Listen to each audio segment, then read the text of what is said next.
நமக்கு ஒரு ஆபத்து வருது அப்படின்னா, நம்ம பயப்படுற சூழ்நிலை வருது, நம்ம கலங்கி போயிருக்கோம்னா, நம்ம யாரை நம்பணும்? சக மனிதர்களை நம்புவோம், ஃபேமிலியில் யாராவது நம்புவோம், இல்லை நமக்கு தெரிந்த இன்ஃப்ளூயன்ஸ் இருக்கிற யாராவது ஒரு சிலரை நம்ம நம்புவோம். ஆனால் நம்ம முதலாவதாக வைக்க வேண்டியது அவங்கள நான் நம்பக்கூடாது யாரையுமே அப்படின்னு சொல்ல வரல, நம்பலாம். ஆனால் ஒரு லிமிட் தான்.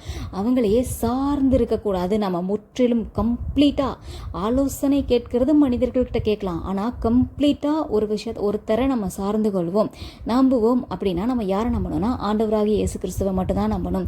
உங்களுக்கு என்ன பிரச்சனை இருந்தாலும் சரி, அவர்கிட்ட மனசு விட்டு நீங்கள் பேசலாம், மனசு திறந்து சொல்லலாம். உங்கள் ஒய்ஃப் கிட்டேயோ ஹஸ்பண்ட் கிட்டேயோ, அப்படி இல்லை நீங்கள் உங்கள் இன்னும் கல்யாணம் ஆகாத பிள்ளைங்க அப்படின்னா பேரண்ட்கிட்டயோ ஃப்ரெண்ட்ஸ்கிட்டயோ கூட என்னால் ஷேர் பண்ணிக்க முடியல, சங்கடமாக இருக்கும் அப்படின்னாலும், இல்லை எனக்கு பயமாக இருக்குது அப்படின்னாலும், நீங்கள் எனக்கு ஏதாவது கெட்ட பேர் வந்துருமோன்னு யோசித்தாலும் கூட நீங்கள் ஆண்டவர்கிட்ட மனம் திறந்து நீங்கள் அவர்கிட்ட பேசலாம். அவங்க ரூமை லாக் பண்ணிட்டு ஏதோ ஒரு தனியாக ஒரு இடத்த சூஸ் பண்ணி ஆண்டவர்கிட்ட மனம் திறந்து அவர்கிட்ட பேசலாம். எந்த பயப்படுகிற காரியத்தையும், உங்களை கலங்கப்படுத்துகிற காரியத்தையும், உங்களை கலக்கப்படுத்துகிற பயப்படுத்துகிற இந்த காரியத்தை தைரியமாக ஆண்டவர்கிட்ட ஒப்பு கொடுத்து நீங்கள் ஜெபம் பண்ணலாம். கர்த்தர் உங்களை வைப்பார். நீங்கள் யாரையும் நம்பணும், அவங்களை சார்ந்து போகணும்னு அவசியம் இல்லை. ஒரு ஃப்ரெண்ட்லியான ஒரு ரிலேஷன்ஷிப் மெயின்டைன் பண்ணலாம், ஷேர் பண்ணிக்கலாம், அது தவறு இல்லை.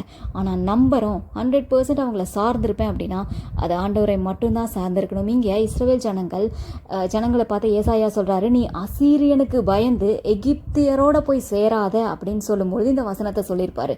எகிப்தும் அழியும், அதனால் நீ அவங்களையும் நம்பாதேன்னு சொல்லியிருப்பாரு. எல்லா மனிதர்களுக்குமே எல்லாமே முடியும், எல்லா நேரத்துலையும் அவங்க லிமிட்டை தாண்டி நமக்கு ஹெல்ப் பண்ணுவாங்க அப்படின்ட்டு இல்லை. எல்லா நேரமும் எல்லா இடத்துலையும் உதவி செய்கிறதுக்கு ஆண்டவரால் மட்டும்தான் முடியும். ஒரு சில மனிதர்களால் ஒரு சில லிமிட்டை தாண்டி அவன் உதவி செய்யணும்னு நினச்சா கூட அவனுக்கு செய்ய முடியாது. அந்த மாதிரி ஒன்று சூழ்நிலை அவங்களுக்கும் வரலாம்.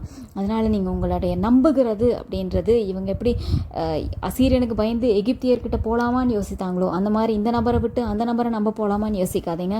உங்களுடைய ஒரே நம்பிக்கை ஆண்டவராக இருக்கட்டும். அவர்கிட்ட நீங்கள் என்ன கேட்டாலும் அவர் உதவி செய்வார். நீங்கள் கேட்கிற, இல்லை எனக்கு இது விருப்பமாக இருக்குது, எனக்கு இது வாங்கி கொடுங்க ஆண்டவர், எனக்கு இது தேவை இருக்குது, எனக்கு இது வேணும் அப்படின்னு கேட்டாலும் அது ஆண்டவருடைய சித்தமாக இருந்தால் அது உனக்கு கொடுத்தா, நீ அது வேலையாகட்டும், படிப்பாகட்டும், என்னவா இருக்கட்டும், வீடு வாசல் எதுவாக இருந்தாலும் அது உங்களுக்கு கொடுத்தால் உங்களுக்கு அது தொந்தரவு இருக்காது, நீ நல்லா இருப்பீங்கன்னா கர்த்தர் நீ கேட்டதை கொடுப்பார். யாருக்கு தெரியும், கேட்டதை விட பெஸ்ட்டை கொடுப்பார். உங்களுடைய நம்பிக்கை ஆண்டவர் மேலே இருக்கணும். ஆண்டவரை சார்ந்து கொள்ளுங்கள்.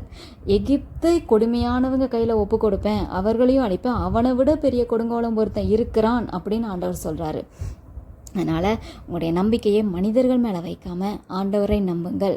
கர்த்தரை முழுவதுமாய் நம்புங்க. நீங்கள் ஏமாந்தே போக மாட்டீங்க. நீங்கள் என்ன காரியத்தை வேணாலும் கேட்கலாம். நீங்கள் கேட்டதை விட ஆண்டவர் பெஸ்ட்டாக தான் கொடுப்பார். அவர் தான் உங்களுடைய ஒரே நம்பிக்கையாக இருக்கணும்.